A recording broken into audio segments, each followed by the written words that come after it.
మరి ఈ రోజున తెనాలిలో జరిగిన గీతాంజలి సూసైడ్ అటెంప్ట్ చాలా బాధ అనిపించింది. ఎందువల్లంటే 4 రోజుల క్రితం ఎంతో ఆనందంగా ఇళ్ల పట్టా తీసుకున్న గీతాంజలి ఈరోజు మన మధ్య లేకపోవడం నిజంగా చాలా బాధ అనిపిస్తుంది. మరి తెనాలిలో 4 రోజుల క్రితం ఇళ్ల పట్టా కార్యక్రమంలో అమ్మాయి పార్టిసిపేట్ చేసి ఎంతో ఆనందంగా ఇళ్ల పట్టా తీసుకుని కిందకు వస్తున్న టైంలో ఆ అమ్మాయిని ఒక విలేకరు ఇంటర్వ్యూ చేస్తే, అమ్మ ఏమ్మా ఇంత ఆనందంగా ఉన్నావు అని చెప్పి ఆ విలేకరు ప్రశ్నించినప్పుడు my dream has come true అని చెప్పి ఆ అమ్మాయి నా సొంత కల నెరవేరిందని చెప్పి ఎంతో ఆనందంగా వ్యక్తం చేసింది. ఇళ్ల పట్ట గీతాంజలి నా పేరున వచ్చిందని చెప్పి అమ్మాయి నిజంగా అమ్మాయి కళల్లో ఆనందం ఇంత అంతా కూడా కాదు. తర్వాత విలేకరి ఈ ప్రభుత్వం నీకు ఏ లబ్ధి చేసిందమ్మా అంటే, ఈ జగనన్న ప్రభుత్వంలో నేను అన్ని రకాలుగా లబ్ధి పొందాను.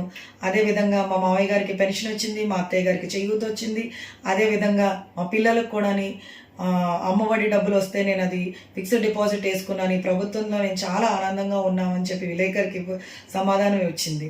తర్వాత మరి గత ప్రభుత్వాలు ఏం చేసినాయి, ఇంకా మిగతా పార్టీల గురించి ప్రశ్నించినప్పుడు కూడా ఆ అమ్మాయి ఏ ప్రభుత్వం గురించి విమర్శించకుండా ఆ అమ్మాయి ఒకటే మాట మాట్లాడింది, నాకు అవన్నీ తెలియదండి, మా లీడర్ మాకు మంచి చేశాడు, నేను ఈరోజు మా లీడర్ ద్వారా నేను చాలా ఆనందంగా ఉన్నాను, ఖచ్చితంగా మా లీడర్ యొక్క గెలుపు కోసం నేను ఖచ్చితంగా కృషి చేస్తానని చెప్పి ఆ అమ్మాయి చాలా పాజిటివ్ యాటిట్యూడ్, చాలా ఆనందంగా, చాలా ఏమీ కల్మషం లేకుండా ఆన్సర్ చెప్పిన విషయం మనందరం కూడా చూసాం. ఇవన్నీ కూడా ఈ విలేకరు సోషల్ మీడియాలో పెట్టిన వెంటనే మరి సోషల్ మీడియాలో మరి చాలా మంచి వ్యూవర్షిప్ వచ్చి జగన్ గారు పొగుడుతూ కూడా కామెంట్స్ వచ్చిన విషయం మనందరం కూడా చూసాం. ఇవన్నీ ఓరవలేక చూడలేక ఏమీ చేయలేని పరిస్థితిలో ఐటీడీపీ సోషల్ మీడియా వాళ్ళు ఈ అమ్మాయిని ట్రోల్ చేస్తూ, పావలా యాక్షన్ చేస్తున్నావా, 5 రూపాయల యాక్షన్ చేస్తున్నావా, నువ్వు అక్కడికి రా ఇక్కడికి రా అని చెప్పి ఇంకా అసభ్యకరమైన ట్రోలింగ్స్ చేస్తూ, నేను ఆ నోటితో చెప్పలేను, ఆ అమ్మాయిని మానసికంగా హెరాస్ చేస్తూ ఫైనల్గా ఆ అమ్మాయిని ఎంత మెంటల్ టార్చర్ పెట్టారంటే ఆ అమ్మాయి ఎవరికీ చెప్పుకోలేని పరిస్థితిలో వెళ్ళి ఆ అమ్మాయి ఒక ట్రైన్ కింద పడి చనిపోయిన విషయం మన అందరం కూడా తెలిసిందే. మరి వెలుగులోకి రావడం మనందరికీ కూడా తెలిసిందే. సో ఈ రకంగా ఆ అమ్మాయిని ఏ రకంగా మెంటల్ టార్చర్ పెట్టారో, ఆ అమ్మాయి మానసిక స్థితి ఎంత ఇబ్బంది పడిందన్న విషయం మనందరం కూడా ఒకసారి గ్రహించాలి.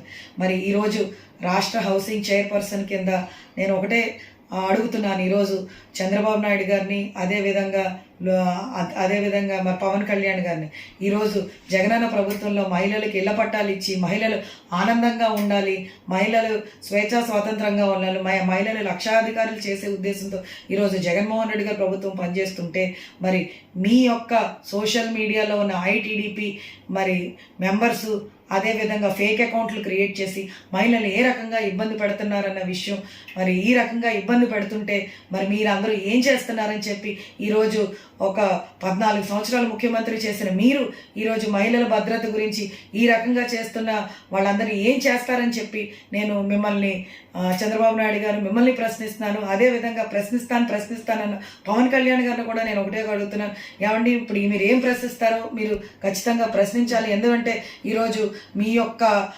ఐటీడీపీ యొక్క ట్రోలింగ్స్ ద్వారా ఈ రోజున ఒక నిండు ప్రాణం బలైంది. ఈ యొక్క ప్రాణం విలువ ఎవరూ వెలకట్లేనిది. ఖచ్చితంగా మీరందరూ దీనికి సమాధానం చెప్పాలని, అదేవిధంగా జగన్మోహన్ రెడ్డి గారు ఇమీడియట్గా ఎవరైతే ఈ యొక్క అరాచకాలకి పాల్పడ్డారో వెంటనే యాక్షన్ తీసుకోమని మరి జగనన్న ఇమీడియట్గా ఇన్స్ట్రక్షన్స్ కూడా ఇవ్వడం కూడా జరిగింది. నేను ఒకటే అడుగుతున్నానండి మిమ్మల్ని, చంద్రబాబు నాయుడు గారు, పవన్ కళ్యాణ్ గారిని, ఈ రోజున మనం అందరం కూడా స్వేచ్ఛా స్వాతంత్రంగా ఉండే ప్రభుత్వం ఇది.